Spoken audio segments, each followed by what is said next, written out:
Eh bien, bonjour à tous. Vous découvrez cette vidéo que je poste ce jeudi matin et que je réalise mercredi soir. Et je suis ce soir à Hamet, qui est l'endroit où je rejoins la Via Francigena pour la première fois. Et dorénavant, donc vous allez, pour ceux qui le souhaitent, pouvoir suivre mon trajet exactement sur le site de la Via Francigena qui se confond avec le GR 145.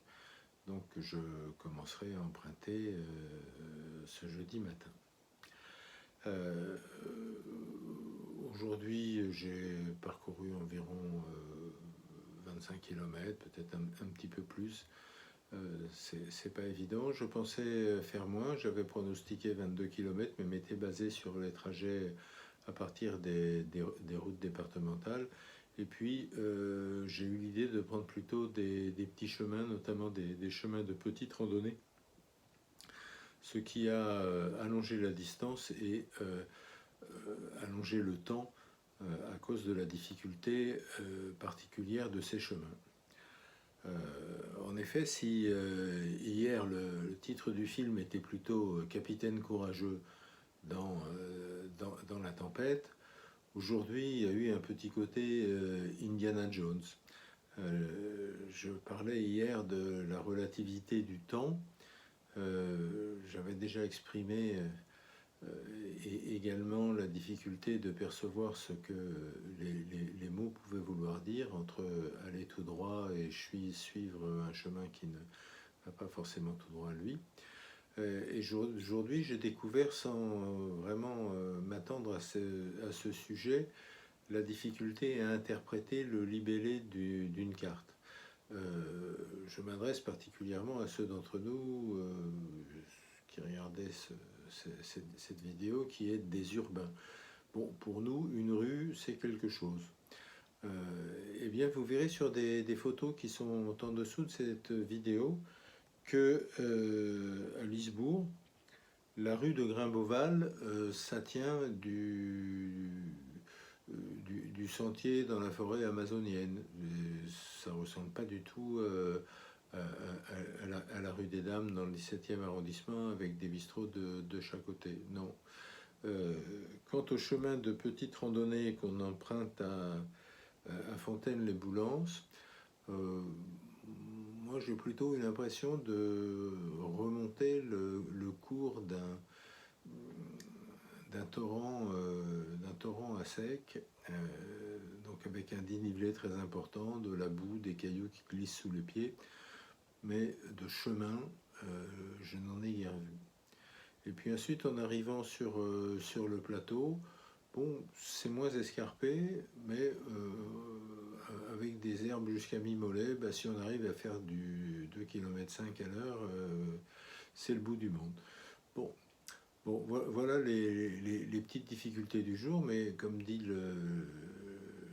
la chanson, les jours se suivent et ne se ressemblent pas, au point qu'à partir de 10 h du matin, il a fait beau et que le poncho est passé dans le sac à dos, le pantalon doublé de jogging a été remplacé par un pantalon léger, ça a été en t-shirt, j'ai pas osé shorter le pantalon, mais j'ai hésité. C'est quand même extrêmement différent de marcher sous un soleil tout à fait tempéré que sous la pluie. Ça, on pouvait s'y attendre, mais je le confirme. Qu'est-ce que j'ai pu observer de particulier aujourd'hui? Je dirais, à part des paysages très jolis, très verdoyants, très ombragés, parfois, euh, pas grand-chose, sauf peut-être au départ, à Verchin, qui est le premier village après Fruges, le point de départ, euh, un clocher tors. Alors, tors, ça veut dire vrillé, tordu. En fait, hein, le clocher n'est pas strictement angulé, il se tord un peu sur lui-même. Alors il se trouve que j'ai un intérêt particulier pour ces clochers torts parce que Il y en a un dans le village d'origine de ma mère et qui est le village de toute ma famille côté maternel, qui s'appelle Offranville. Offranville, c'est à 7 km de Dieppe, et il y a un clocher-tor. Et également, je vous ai mis sur cette page une photo d'un tableau de l'église de Franville que je possède.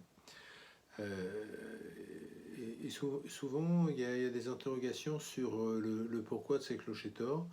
Bon, le fait est que de manière extrêmement rare, c'est volontaire et c'est un choix architectural. La plupart du temps, il s'agit d'un défaut, soit d'origine, qui se révèle au fur et à mesure du temps. Malheureusement, l'église de Verchin a été fermée. J'imagine qu'il y a peut-être une explication à l'intérieur. En tout cas, il n'y avait aucune plaque à l'extérieur. À Offranville, les travaux de restauration au début des années 60 ont permis de savoir qu'il s'agissait d'un défaut de conception architecturale. En réalité, il manquait des soutèlements de charpente en bois à la base du clocher, ce qui fait qu'il a vrillé au fur et à mesure du temps, vrillé sans s'effondrer.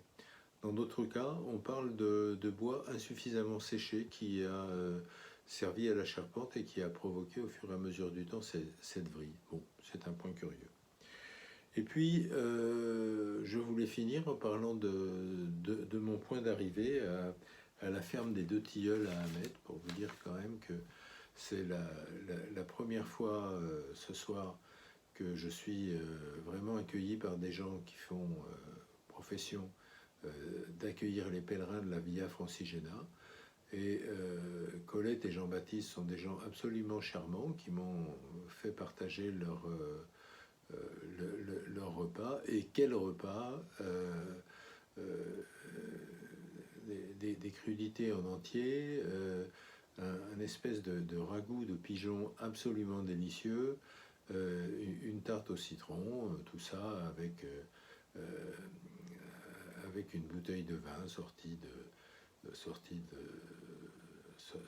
leur cave. Donc voilà, des agriculteurs à la retraite, absolument charmants, dissert, sympathiques, parlant de leur passion pour la colombophilie. Vous savez, pour ceux qui me connaissent bien, que je suis quand même assez ourson et peu sociable, mais j'ai passé une excellente soirée avec ces gens formidables. Voilà, à demain.